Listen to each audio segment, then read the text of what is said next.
अब सियासी हो चला है। पालकी रथ यात्रा के साथ स्वामी अविमुक्तेश्वरानंद सरस्वती की स्नान करने की जिद वार पलटवार तक पहुंच चुकी है। स्वामी अविमुक्तेश्वरानंद और योगी सरकार के बीच विवाद अब नए मोड़ पर है। मौनी अमावस्या के दौरान स्नान को लेकर शुरू हुए विवाद के बाद अविमुक्तेश्वरानंद मेले में ही धरने पर बैठे हैं और प्रशासन अब आर पार की लड़ाई लड़ने के मूड में है। उन पर माघ मेला क्षेत्र में नियमों के उल्लंघन का आरोप है और मामले में प्रयागराज मेला प्रबंधन ने उन्हें दूसरा नोटिस भी जारी किया है। नोटिस में कहा गया है कि मौनी अमावस्या पर भगदड़ जैसे हालात बन सकते थे, इसलिए पूछा गया है कि क्यों न मेला क्षेत्र में उनका प्रवेश हमेशा के लिए प्रतिबंधित कर दिया जाए। मतलब साफ है कि स्वामी अविमुक्तेश्वरानंद को माघ मेले से बाहर का रास्ता दिखाया जा सकता है। माघ मेला एडमिनिस्ट्रेशन के द्वारा जितने भी नोटिसेस भेजे जा रहे हैं द्रोणाचार्य जी को, मुझे लगता है कि वो इलीगल है और मैलिशियस है। क्योंकि देखिए, सुप्रीम कोर्ट में मैटर अभी भी पेंडिंग है और सुप्रीम कोर्ट ने ऐसा कोई भी ऑर्डर पास नहीं किया है कि वो अपना टाइटल यूज़ नहीं कर सकते, या ऐसा कोई इंजंक्शन या स्टे ऑर्डर नहीं है कि वो अपना जो टाइटल है द्रोणाचार्य वो यूज़ नहीं कर सकते, या उन पर ऐसी कोई रोक है। तो जब सुप्रीम कोर्ट ने ही कोई ऑर्डर नहीं दिया है अभी, तो मुझे नहीं लगता कि किसी भी अथॉरिटी को ये राइट है कि वो इस तरह के क्वेश्चंस बार बार लाएं और इस तरह के क्वेश्चन के बेसिस पे वो कोई एक्शन लें। जिस तरह से नोटिस में लिखा गया है कि वो फैसिलिटीज़ वापस ले लेंगे, और उन्होंने जो केस रेफ़र किया है वो 2020 का है। तो जब 2020 से आपको क्लियर था तो आपने फैसिलिटीज़ तब वापस क्यों नहीं ली? अब एकदम से ऐसा क्या हुआ कि आप फैसिलिटीज़ वापस लेने की बात कर रहे हो? इस बीच अब सीएम योगी के एक बयान की चर्चा खूब हो रही है। योगी आदित्यनाथ ने कहा कि संत के लिए धर्म से बढ़कर कुछ नहीं है। सन्यासी के लिए धर्म और राष्ट्र सर्वोपरि होते हैं, लेकिन कई कालनेमी धर्म की आड़ लेकर सनातन को कमजोर कर रहे हैं। धर्म के खिलाफ आचरण करने वाला सनातन परंपरा का प्रतिनिधि नहीं हो सकता। सीएम योगी ने भले ही स्वामी अविमुक्तेश्वरानंद का नाम नहीं लिया, लेकिन समझने वाले समझ गए कि उनका इशारा किसकी ओर था। सुनते हैं सीएम योगी आदित्यनाथ ने हरियाणा के सोनीपत में क्या बयान दिया। योगी के लिए, एक सन्यासी के लिए, एक संत के लिए धर्म और राष्ट्र से बढ़कर के कुछ नहीं हो सकता। यही उसके जीवन का ध्येय होना चाहिए। उसकी व्यक्तिगत प्रॉपर्टी कुछ नहीं होती, धर्म ही उसकी प्रॉपर्टी है, राष्ट्र ही उसका स्वाभिमान है। अगर कोई राष्ट्रीय स्वाभिमान को चुनौती देता है तो हमें खुल करके उसके सामने आकर के खड़ा हो जाना चाहिए, उसकी चुनौती का मुकाबला करने के लिए खड़ा होना चाहिए। कोई धर्म के खिलाफ आचरण करता है, क्योंकि ऐसे तमाम कालनेमी होंगे जो धर्म की आड़ में सनातन धर्म को कमजोर करने की साजिश रच रहे होंगे। हमें उनसे सावधान होना होगा, उनसे सतर्क रहना होगा।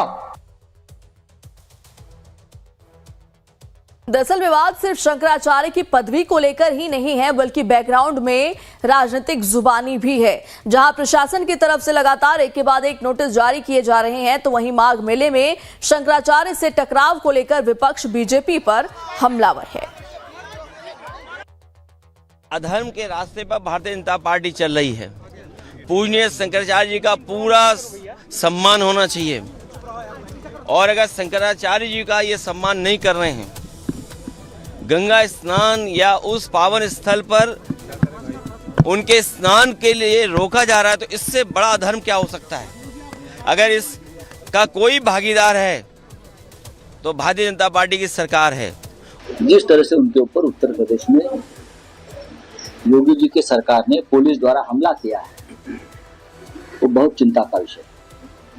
और जो अपने आप को हिंदुत्ववादी मानते हैं या हिंदुत्व का ढोंग करते हैं, उनके लिए भी चिंता का विषय होना चाहिए। पूरे देश में उनको स्टेट गेस्ट, राज्य अतिथि का दर्जा मिला है।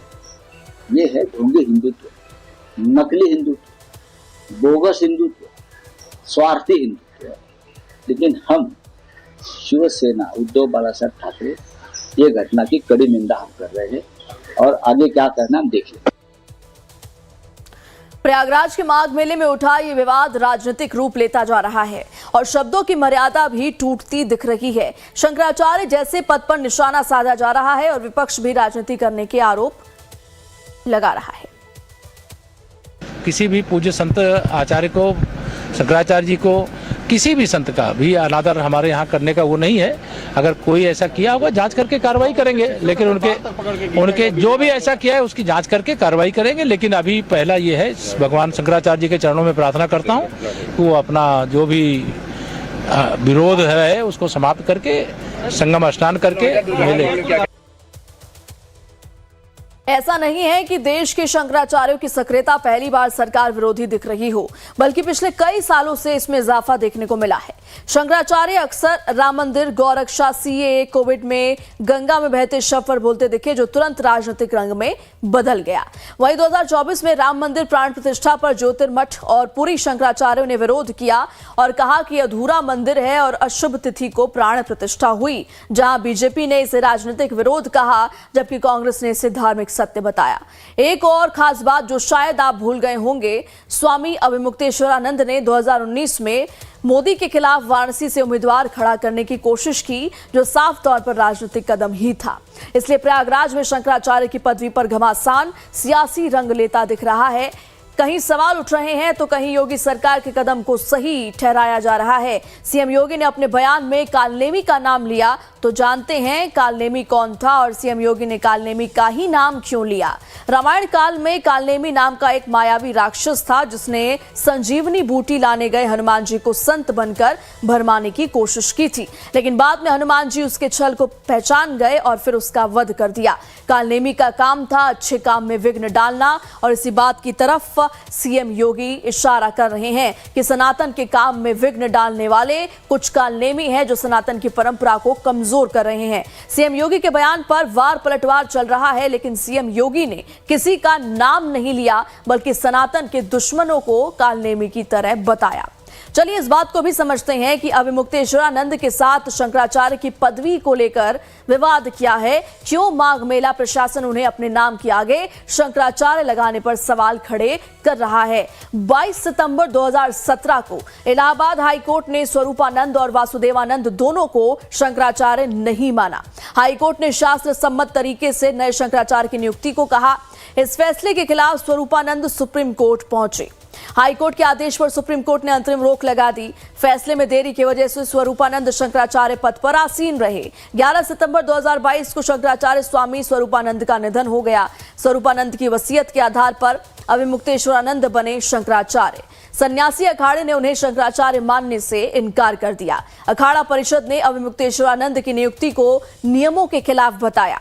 सुप्रीम कोर्ट ने अभिमुक्तेश्वरानंद के पट्टाभिषेक का रोक लगा दी। औपचारिक रूप से अभिमुक्तेश्वरानंद शंकराचार्य के पद पर आसीन नहीं हो सके, लेकिन शंकराचार्य के पद पर वो इसके बाद भी आसीन रहे।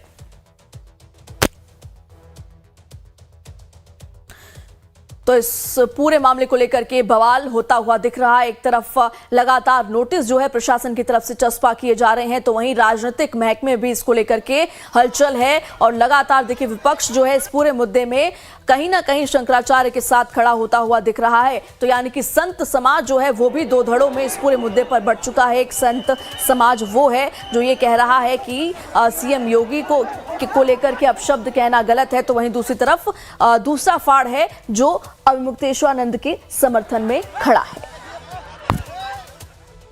और जहां हमें मौन होना था वहां हम गाली देने लग गए। वहां लड़ाई हो रही है, झगड़ा हो रहा है, ये उचित नहीं है। और मैं ये कहना चाहूंगा, जब आपको प्रशासन ने कहा, प्रशासन को व्यवस्था बनानी है, प्रशासन ने कहा 50 मीटर की दूरी पे आपकी पालकी रुकेगी, आपको रुक जाना चाहिए था। जब इतने यात्री करोड़ों की संख्या में श्रद्धालु हमारे प्रयागराज में है, जो 20 किलोमीटर दूर पैदल आ रहे हैं, जब वो स्नान कर सकते हैं, क्या आप 50 मीटर की दूरी पे स्नान नहीं कर सकते हैं? आपने इसको ईगो क्यों बनाया? आप में ईगो प्रॉब्लम क्यों है? बिल्कुल, मुझे भी याद है जब इनके पट्टाभिषेक की बात हुई थी, महाराज ने निमंत्रण पत्र भेजे थे, पूरे भारत में भेजे थे, हमको भी भेजे थे कि बद्रिका आश्रम में मेरा पट्टाभिषेक होगा। और उसी समय सुप्रीम कोर्ट ने वहां से आदेश निकाला कि किसी का भी पट्टाभिषेक नहीं हो सकता है। सुप्रीम कोर्ट ने स्टे किया हुआ है और आज तक उसका डिसीजन नहीं आया है। तो कहने का तात्पर्य कि आपके शंकराचार्य होने में कुछ संशय है। जब सुप्रीम कोर्ट का डिसीजन आएगा उसी के बाद आपको शंकराचार्य माना जाएगा। परंतु सरकार आपको संत मानती थी, श्रेष्ठ संत मानती थी, विद्वान मानती थी, तो आपको प्रोटोकॉल मिलता था। अब सरकार के ऊपर है, जब आप सरकार को गाली देंगे, आप प्रधानमंत्री को गाली देंगे, आप मुख्यमंत्री को गाली देंगे, आपको प्रोटोकॉल कैसे मिलेगा? तो मैं समझता हूं कि महाराज श्री जो है वो ये मौन व्रत छोड़े, शांति से बैठे और शांति से भजन करे, पूजन